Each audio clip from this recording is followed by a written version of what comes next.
Datuk, Datin-Datin, Tuan-Tuan Haji, Puan-Puan Hajah sekalian, sahabat-sahabat yang dikasihi, yang dihormati, insya-Allah. Saya pun sebenarnya datang ke Shah Alam ni ada kelas malam, sepatutnya dah balik hari ni.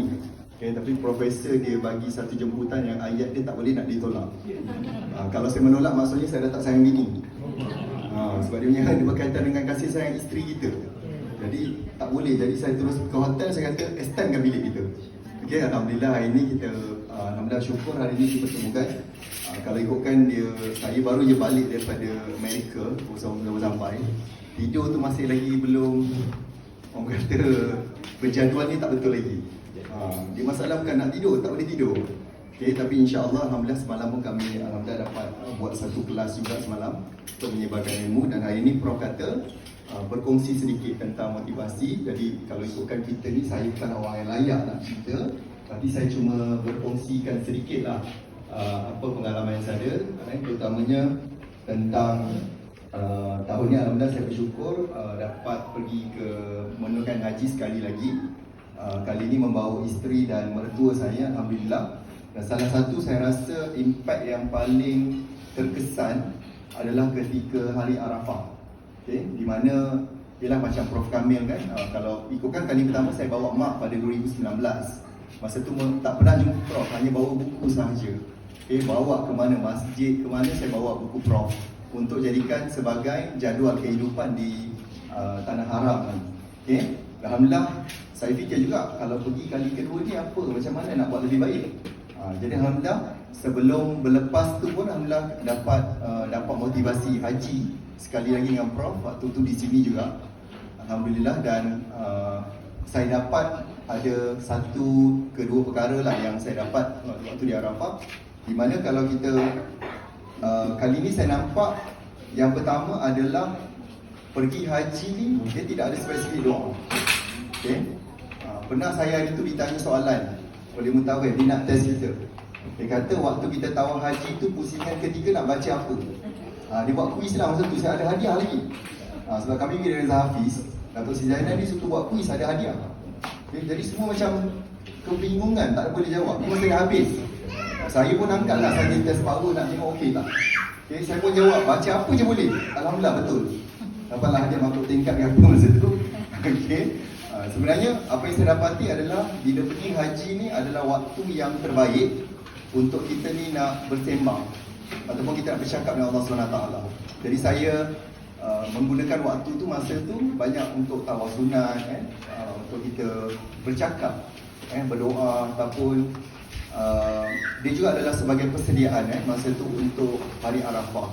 Jadi waktu Arafah ni pun saya dapat dua benda. Pertama sekali adalah bila kita di sana adalah hubungan kita, dia adalah kepada dua jenis hubungan.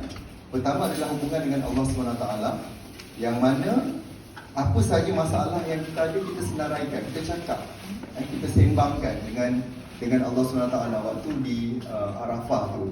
Dan apa yang saya buat adalah saya senaraikan apa yang kita pernah buat, apa benda perkara yang kita rasa dosa-dosa kita selama ni. Sebab hanya antara kita dengan Allah SWT sahaja yang tahu. Dan di situ juga kita banyak, orang kata, banyakkan berzikir, selawat dengan mengajinya. Dan kita tulis tu hanya kita dengan Allah tahu apa yang berlaku pada kehidupan kita, insya-Allah. Kemudian pengajaran kedua adalah saya dapatkan adalah hubungan kita dengan manusia. Waktu tu kali pertama tu buat dengan mak. Jadi saya banyak, orang kata, bermuhasabah diri, terima kasih kepada mak.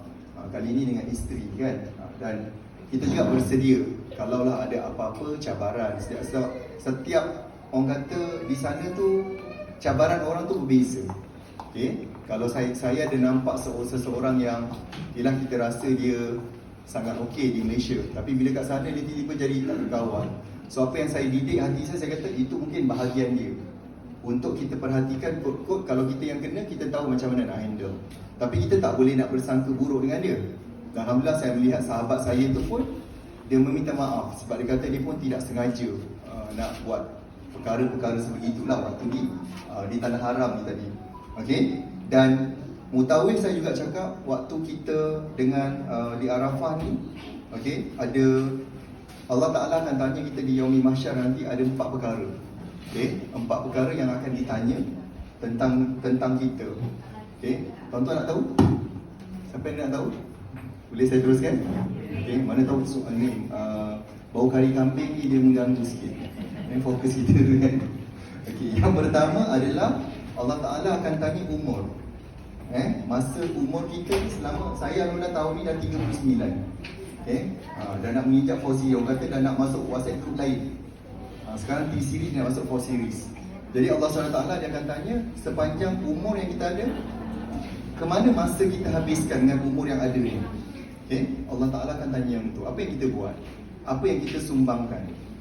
That's why saya kadang-kadang bila apa yang saya buat sekarang, kalau ikutkan, saya bukanlah nak dipanggil pakar motivasi ataupun apa. Saya hanya nak memberi inspirasi.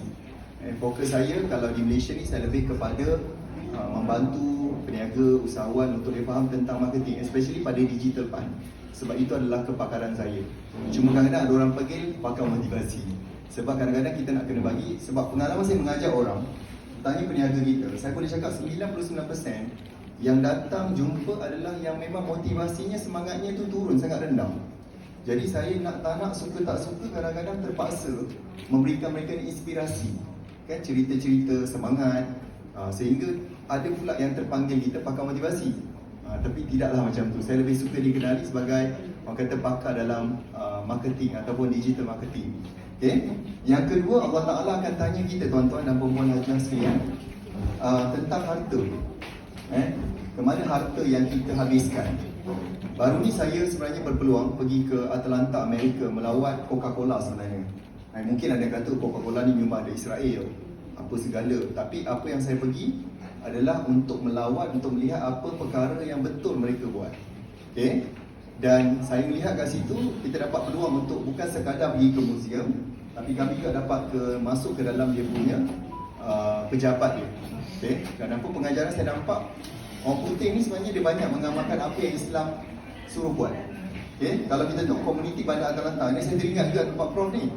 Sebab mereka ada satu stadium ni dibangunkan, disumbangkan oleh dia buat satu Mercedes. Nilai stadium ni dan nama stadium ni Mercedes-Benz Stadium. Mereka bina stadium ni dengan collect duit orang ramai, termasuk few corporate, termasuk Mercedes, termasuk Coca-Cola, termasuk Home Depot. Dan nilai stadium ni adalah 1.8 bilion. Okay, disumbangkan untuk membina stadium supaya ramai orang boleh melihat sukan, buat acara, event segala bagai itu. Dan mereka juga ada salah seorang tokoh corporate ni, dia sedekahkan setiap tahun 1 bilion untuk komuniti Atlanta. So saya tengok, kalau orang yang bukan Islam ni pun, orang kata memberi sedekah, mereka ni berlumba-lumba. So saya fikir kita sebagai umat Islam kadang-kadang rasa malu, kan? Kenapa sumbangan kita, bila buat sumbangan, dia bagi paling kecil notes dia. Kalau boleh shilling tu lah, susah nak simpan. Bisa nak kata Disney lah ni. Yang tebal-tebal tu dia simpan, bro. Kan? Jadi bila saya lihat mereka ni sama-sama membantu atau menyumbang semula kepada komuniti dia. Okay? Dan ini selari lah dengan apa yang saya dapat sewaktu di Arafah ni. Dan yang ketiga, tuan-tuan, insyaAllah perempuan, adalah ilmu. Okay? Bila kita ni beroleh sesuatu ilmu, adakah kita ni menyampaikan ke tidak? Dan saya bila Prof beritahu petang ni, kalau ikut kelayakan, bukanlah saya rasa yang selayaknya, tapi saya mengambil peluang ni untuk besok kalau tak nak tanya, kau dah sampaikan ke belum? Alhamdulillah sudah. Saya dapat menyampaikan.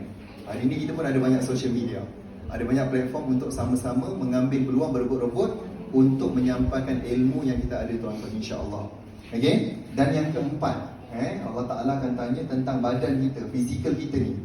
Kemana kita letihkan dia? Adakah kita letihkan dia hanya untuk suka-suka, seronok-seronok, ataupun kita letihkan badan kita ni untuk ibadat? Adakah kita bangun malam?